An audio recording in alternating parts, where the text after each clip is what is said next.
দেখছি আজকের সংবাদ।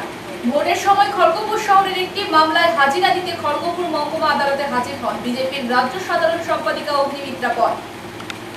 ভোটের সময় খড়গপুর শহরের একটি মামলায় হাজিরা দিতে খড়গপুর মহকুমা আদালতে হাজির হন বিজেপির রাজ্য সাধারণ সম্পাদিকা অগ্নিমিত্রা পল। রামনবমীর আগের দিন থানার সামনে বিক্ষোভ ও পথ অবরোধ করেছিলেন রামনবমীর আখড়াকে কেন্দ্র করে। খড়গপুর টাউন থানার পুলিশ বিশেষ নির্দেশিকা জারি করেছিল রামনবমীর আখড়াকে কেন্দ্র করে, আর তারই প্রতিবাদে পথ অবরোধ বিক্ষোভ দেখিয়েছিলেন অগ্নিমিত্রা পল সহ বিজেপি কর্মী সমর্থকরা।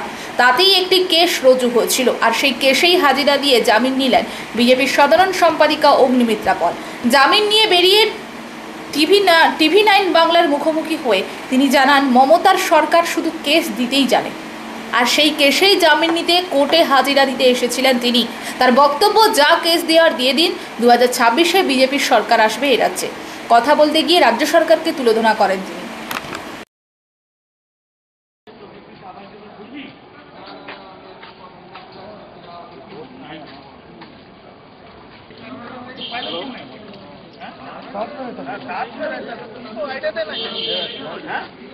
लोन तो बाहर में काम कर रहा है, अलग बात। तुम साला पूरा तो छुट्टी सुई हो जा लग गया है, अस्थिर हो गया।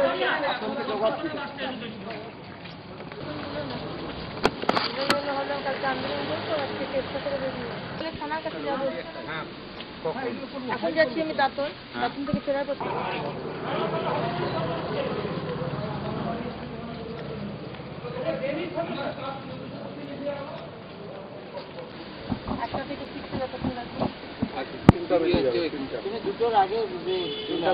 একটা থেকে খড়গপুর লোকাল যেতে না তো 1 ঘন্টা, কিন্তু আগে পিছে হতে তো লোকাল থানায় যাবেন। হ্যাঁ লোকাল থানায়। হ্যাঁ তো হচ্ছে কটার দিকে তো আমরা কটার দিকে মানে ধরো এখন বাকি কটা, এখন যেতে 1 ঘন্টা 11:30 দাঁতন পৌঁছতে একটা আমাদের কাছে কেস তারপর নামে কেস আর তার ফিস জমা করতে হবে। আমি টাকা এই সিস্টেমে পুরো জেলা যেন চলে, আগামী দিনেও যেন চলে। আর আমার এই 2 মাসে যারা যারা কেস প্রত্যেকটা মানুষ যেন এইভাবে ওরা একদম দেখছে, মানে আমাকে এইভাবে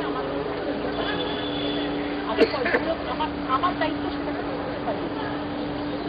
থ্যাংক ইউ। এলাম তোদের যাওয়া আছে, আমাকে পাঠিয়ে দিবি। দুটো থেকে আড়াইটার মধ্যে আমি ফোন করে দিই। হ্যাঁ থানা যেতে আছে।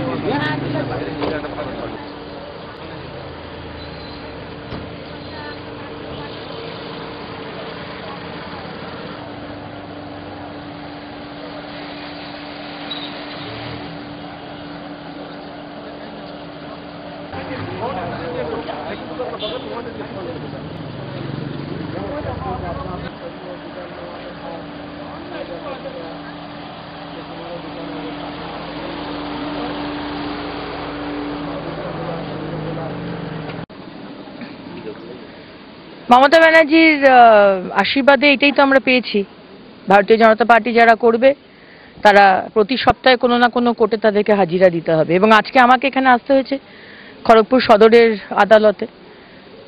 আপনাদের মনে থাকবে যে আমাদের রামনবমীর সময় আমি যখন এই মেদিনীপুর লোকসভা থেকে দাঁড়িয়েছিলাম, তখন রামনবমীর কিছু নিয়ম কানুন স্পেশালভাবে খড়গপুর টাউন পুলিশ তারা আমাদের যারা মানে যারা করে আর কি আখাড়া কমিউনিটির ওপর তারা দিয়েছিল।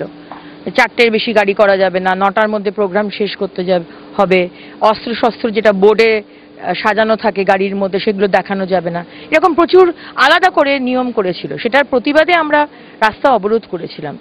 আর প্রতিবাদ করাটা সেটা তো আমাদের গণতান্ত্রিক অধিকার, তার জন্য প্রতিবাদ করলেই কেস। এবং মমতা ব্যানার্জি বোধহয় আমাদের মুখ বন্ধ করে দিতে চাইছেন। মানে উনি যতই অন্যায় করুক বাংলার মানুষের প্রতি, হিন্দুদের প্রতি, আমাদের সংখ্যালঘু ভাইদের প্রতি, কখনো কখনো যদিও উনি করে থাকেন, কখনো ইউজুয়ালি করেন না, আমাদের মানে আমরা মুখ খুলতে পারবো না। মুখ খুললেই এই কোর্টে আসতে হবে। শুক্রবার ছিল 21শে জুন, বিশ্ব যোগা দিবস হিসেবে 10 বছর ধরে চলে আসছে। আর এই দিন দীঘাতে যোগ শিবিরে অংশগ্রহণ করেন রাজ্যের বিরোধী দলনেতা শুভেন্দু অধিকারী। তিনি বলেন, দেশের প্রধানমন্ত্রী আজ থেকে 10 বছর আগে এই দিনটাকে বিশ্ব যোগা দিবস হিসেবে পালন করার সিদ্ধান্ত নেন। সেই মতো দিনটি যোগ দিবস হিসেবে পালন করা হচ্ছে। एंटी क्लॉक 5 बार एंटी क्लॉक করব। এবার দুটো হাতকে আমরা শোল্ডারের উপর রাখবো, রাউন্ড করব, শোল্ডারটাকে রাউন্ড করব 3 বার, সামনে 3 বার, আবার পিছন দিকে 3 বার করব।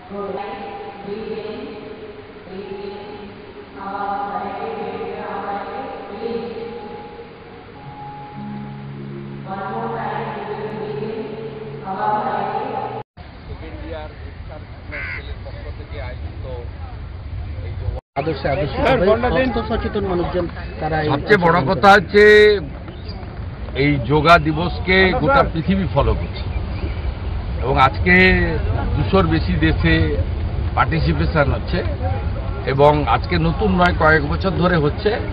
এর ফলে শরীরের গঠন, মনের বিকাশ এবং প্রথাগত যে ওষুধপত্রের ব্যবহার, যার পার্শ্ব প্রতিক্রিয়া সবসময় থাকে, সেখান থেকে মানব সমাজ অনেকটা দূরে থাকতে পারছে। সবাই আজকে স্বাস্থ্য সচেতন হয়েছে বলে দেশের গড় আয়ু 80-85 বছর হয়ে গেছে। কেশপুরে 34 বছর বাম সরকারের আমলে কোনো উন্নয়ন হয়নি, তাই বর্তমান সরকারের উন্নয়ন এতটাই হয়েছে তাতে কেশপুরের মানুষ আশীর্বাদ স্বরূপ 1 লক্ষেরও বেশি ভোট দিয়ে দীপক অধিকারীকে জিতিয়েছে। ইতিমধ্যেই কেশপুরে 150 কিলোমিটার রাস্তা হবে বলেও জানান পঞ্চায়েতের প্রতিমন্ত্রী তথা কেশপুরের বিধায়িকা শিউলি সাহা। কেশপুরে 34 বছর বাম সরকারের আমলে কোনো উন্নয়ন হয়নি, তাই বর্তমান সরকারের উন্নয়ন এতটাই হয়েছে তাতে কেশপুরের মানুষ আশীর্বাদ স্বরূপ 1 লক্ষেরও বেশি ভোট দিয়ে দীপক অধিকারীকে জিতিয়েছে। ইতিমধ্যে কেশপুরে 150 কিলোমিটার রাস্তা হবে বলেও জানান পঞ্চায়েতের প্রতিমন্ত্রী তথা কেশপুরের বিধায়িকা শিউলি সাহা। পাশাপাশি তিনি বলেন গোটা কেশপুর জুড়ে 100 কোটি টাকার রাস্তা তৈরি হবে। ইতিমধ্যেই তা পঞ্চায়েত দপ্তর থেকে জেলা শাসকের হাত দিয়ে বিডিওর কাছে সার্ভে করার চিঠি পৌঁছে গেছে। কেশপুরের মানুষকে আমি অসংখ্য ধন্যবাদ জানাই বিপুলভাবে তৃণমূল কংগ্রেসকে আশীর্বাদ করার জন্য। কেশপুরে তৃণমূল কংগ্রেসের বিজয় উৎসব পালন অনুষ্ঠানে এসে বলেন শিউলি সাহা। এদিনের অনুষ্ঠানে উপস্থিত ছিলেন কেশপুরের বিধায়িকা তথা রাজ্যের পঞ্চায়েত প্রতিমন্ত্রী শিউলি সাহা, কেশপুর ব্লক তৃণমূল কংগ্রেসের সভাপতি প্রদ্যুৎ পাঁজা, ঘাটাল সাংগঠনিক জেলার যুব সভাপতি সৌরভ চক্রবর্তী। শিউলি সাহা বলেন, যিনি কেশপুরে দাঁড়িয়ে কেশপুরকে পাকিস্তান বলেছিলেন তাকে আমি বিধানসভায় গিয়ে প্রশ্ন করব, আপনি তো একজন জনপ্রতিনিধি, কিভাবে এই কথাগুলো বলেন? হিরণের নাম না করে কেশপুর থেকে কটাক্ষ শিউলি সাহা। বিরোধী দলনেতাকেও তিনি খেজুরি ঘটনা নিয়ে তোপ দাগেন। সেই সঙ্গে তিনি আরও বলেন, কেশপুরে বিজেপি নেতা তন্ময় ঘোষকে নিয়ে গিয়ে রাজভবনে বলছেন কেশপুরে বিরোধীরা নাকি বাড়ি ছাড়া। এইসব মিথ্যাচার করে লাভ হবে না, এসে দেখে যান এখানের মানুষ কত আনন্দে রয়েছে। 7,000, 10,000 লিড দিয়েছে, সংখ্যালঘুরাও ভোট দিয়েছে। এই বাংলা ধর্ম নিরপেক্ষ বাংলা, এখানে পাকিস্তান আর ধর্মের চিগির তুলে 21-এও জিততে পারেননি, 24-এও জিততে পারলেন না। আগামী দিনে আপনাদের স্বপ্ন বাস্তব হবে না। রাজ্যের বিরোধী দলনেতা বলেছে কেশপুরে ভোট লুট করেছে, তাই নিয়ে কোর্টে যাচ্ছে। আমি ওনাকে প্রশ্ন করতে চাই, তিনি যখন কেশপুরে লুট হয়েছে বলেন, তাহলে আমি কি কোশ্চেন তুলতে পারি না নন্দীগ্রামে কি হয়েছে? নন্দীগ্রামে আপনি যা দেখবেন, আপনি যদি স্ট্যাটিস্টিক্স দেখেন, তাহলে কেশপুরে আপনি দেখবেন ভারতী ঘোষ 50,000 ভোট পেয়েছিল, এবারে সেটা 61,000 ভোট পেয়েছে, প্রায় 7+ ভারতীয় জনতা পার্টি ভোট পেয়েছে। তাহলে ভোটটা লুট হলো কি করে?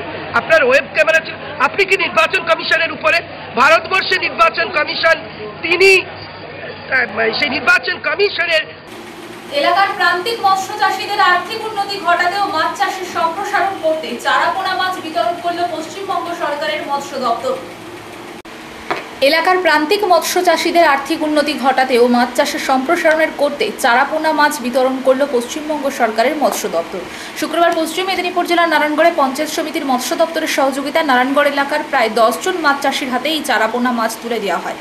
এর পাশাপাশি মাছ চাষের সুবিধার্থে প্রত্যেক চাষির হাতে 2টি করে চুনের বস্তাও দেওয়া হয়েছে। এদিন উপস্থিত ছিলেন নারায়ণগড় দাঁতন 1 ব্লক ও দাঁতন 2 ব্লক মৎস্য সম্প্রসারণ আধিকারিক মনিলাল রাউত ও নারায়ণগড় পঞ্চায়েত সমিতির মৎস্য প্রাণী সম্পদ কর্মাধ্যক্ষ তুষার কান্তি বেরা প্রমুখ। এদিন নারায়ণগড়ের পাশাপাশি দাঁতন 1 ব্লক ও দাঁতন 2 ব্লকের মাছ চাষিদের হাতেও মাছ তুলে দেওয়া হয়েছে।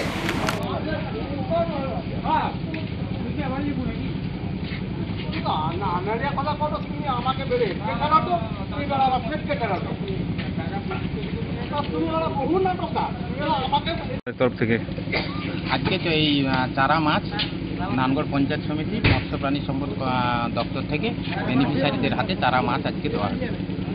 কতজন বেনিফিশিয়ারি? বেনিফিশিয়ারি মানে কেন এই উদ্যোগ হঠাৎ কি কারণে? বা পুকুর আছে যারা মাছ চাষি, মাছ প্রিয় চাষি যারা, তারা মাছ চাষি উদ্যোগী যারা, তাদের হাতেই এই চারা মাছ তুলে দেওয়া হচ্ছে, যারা তাতে আরও উদ্বৃত্ত করতে পারে এবং ব্যবসা করতে পারে। ঠিক আছে, তার জন্য নারায়ণগড় পঞ্চায়েত সমিতির পক্ষ থেকে চারা মাছ বেনিফিশিয়ারিদের হাতে দেওয়া হয়েছে। ওর নাম? তুষারকান্তি বেরা। কি দায়িত্বে আছেন? মৎস্য প্রাণী সম্পদ কর্মাধিকারী। দীঘা উপকূলে প্রাক বর্ষা শুরুতে সমুদ্র সৈকতের গাড়োয়াল টোপকে আছড়ে পড়ছে ঢেউ, আর সেই জলোচ্ছ্বাসের আনন্দে মাতছেন দীঘায় আগত পর্যটকরা।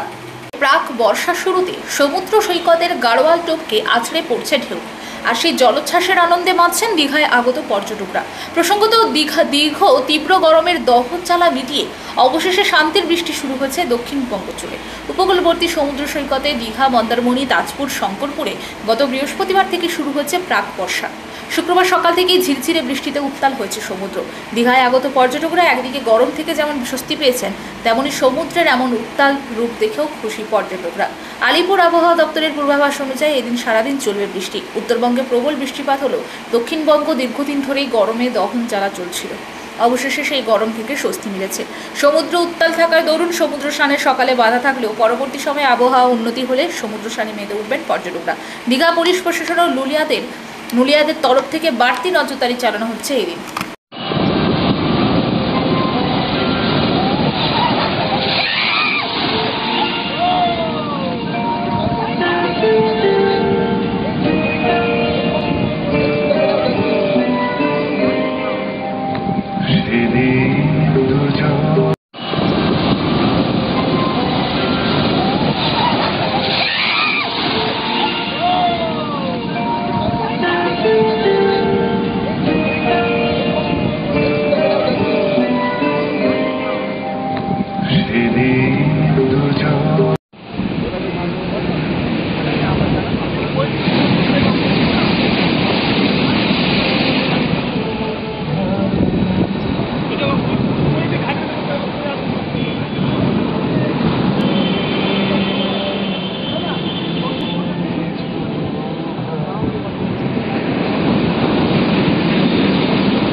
সরকারি জমি বেহাত হওয়া নিয়ে মুখ্যমন্ত্রী মমতা বন্দ্যোপাধ্যায়ের ভৎসনার মুখে পড়তে হলো রাজ্যের আমলা পুলিশদের।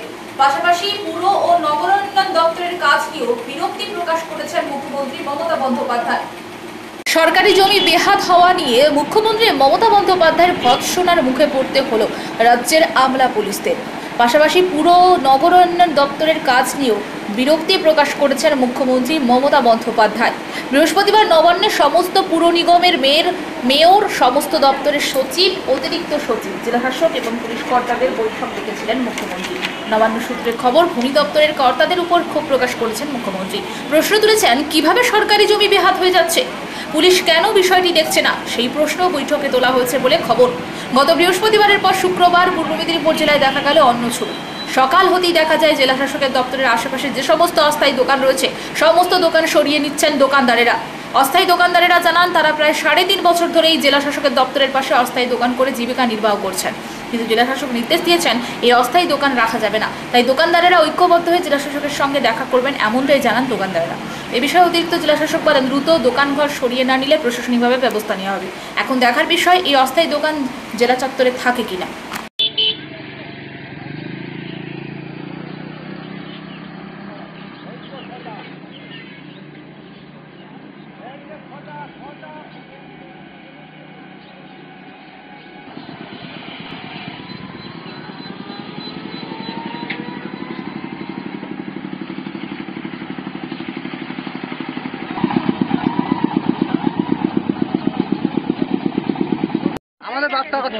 আমাদের হচ্ছে বলতে আমরা আমাদের যেমন আমাদের এখানে জায়গা গিয়েছে, সরকার জায়গা নিয়েছে, এবার করোনা ভাইরাসে আমরা স্বামীরা সব বাইরে কাজ করতো। এই ভাইরাসের জন্য এখানে বাড়িতে এসে এই ডিএম আমাদেরকে ডিএম এর সামনে বাড়ি একটু মানে পাশাপাশি বাড়ি, এবার আমরা একটু খেলা নিয়ে এখানে দোকানে ব্যবসা করতেছি। এবার ব্যবসা আজ 3 বছর হয়ে গেল।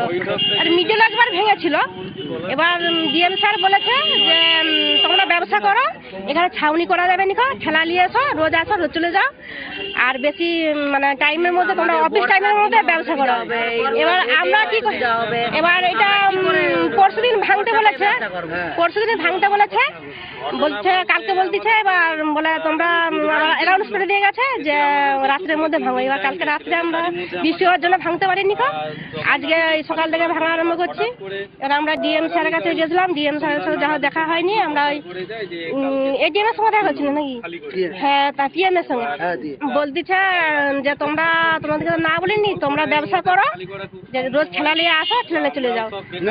এবার আমাদের একটা আপত্তি, আমরা ঠেলা নিয়ে আসবো যাবো, কিন্তু এই যে রোজ বৃষ্টির জন্য একটু যেন পেপারটা মানে উপরে একটু পেপার ছাউনি। রামনগর থানা ট্রাফিকের উদ্যোগে স্বাস্থ্য পরীক্ষা শিবির ও চক্ষু পরীক্ষা শিবিরের আয়োজন করা হলো। মূলত গণপরিবহনের সঙ্গে যুক্ত অর্থাৎ বিভিন্ন গাড়ির চালকদের চক্ষু পরীক্ষার পাশাপাশি স্বাস্থ্য পরীক্ষা করার জন্য আজকের এই শিবিরের আয়োজন। রামনগর থানা ট্রাফিকের উদ্যোগে স্বাস্থ্য পরীক্ষা শিবির ও চক্ষু পরীক্ষা শিবিরের আয়োজন করা হলো। মূলত গণপরিবহনের সঙ্গে যুক্ত অর্থাৎ বিভিন্ন গাড়ির চালকদের চক্ষু পরীক্ষা করার পাশাপাশি স্বাস্থ্য পরীক্ষা করার জন্য আজকের এই শিবিরের আয়োজন। রাজ্যের মাননীয় মুখ্যমন্ত্রী মমতা বন্দ্যোপাধ্যায়ের চালু করা সেভ ড্রাইভ সেভ লাইফের আওতায় চক্ষু পরীক্ষা শিবির এবং স্বাস্থ্য পরীক্ষা শিবিরের আয়োজন করা হয়েছে। 50-এরও বেশি জন গাড়ির চালক এদিনকার শিবিরে উপস্থিত হয়ে নির্দেশ চক্ষু এবং স্বাস্থ্য পরীক্ষা করান। এছাড়াও যারা পুলিশের গাড়ি চালানো তারাও এসেছিলেন স্বাস্থ্য পরীক্ষা এবং চক্ষু পরীক্ষা শিবিরে। যারা গাড়ির চালক তাদের স্বাস্থ্য খুবই গুরুত্বপূর্ণ একটি বিষয়। একজন ড্রাইভারের চোখের দৃষ্টি যত ভালো হবে তত ভালো তিনি গাড়ি চালাতে পারবেন এবং দূরের জিনিস পরিষ্কারভাবে দেখতে পারবেন। প্রতিনিয়ত রাস্তাঘাটে যেভাবে যাতায়াতের জন্য গাড়ির পরিমাণ বৃদ্ধি পাচ্ছে, তাতে করে যারা গাড়ি চালাচ্ছেন তাদের আরও সতর্কভাবে গাড়ি চালানো প্রয়োজন। শারীরিক এবং মানসিকভাবে তাদের সুস্থ থাকতে হবে সব সময়। যেহেতু প্রশাসনিক ব্যবস্থার সঙ্গে জড়িত এবং যানবাহন পরিচালনার ব্যবস্থার সঙ্গে পুলিশ ওতপ্রোতভাবে জড়িত, তাই এই দিন রামনগর থানা ট্রাফিকের উদ্যোগে আয়োজিত হলো স্বাস্থ্য পরীক্ষা শিবির ও চক্ষু পরীক্ষা শিবির। কয়েকদিন আগেই রামনগর বাজারে একজন বাস ড্রাইভার হঠাৎ করেই হৃদরোগে আক্রান্ত হয়ে পড়েন। সেই সময় তিনি বাস চালাচ্ছিলেন, তাই গাড়ির চালক বা ড্রাইভাররা যাতে মাঝে মাঝেই চক্ষু এবং স্বাস্থ্য পরীক্ষা করান উচিত বলে মনে করেন পুলিশ কর্মীরা। পাশাপাশি এদিন সাবধানে এবং সতর্কভাবে গাড়ি চালানোর বার্তাও দেওয়া হয় ড্রাইভারদের। সংবাদ এই পর্যন্ত, নমস্কার।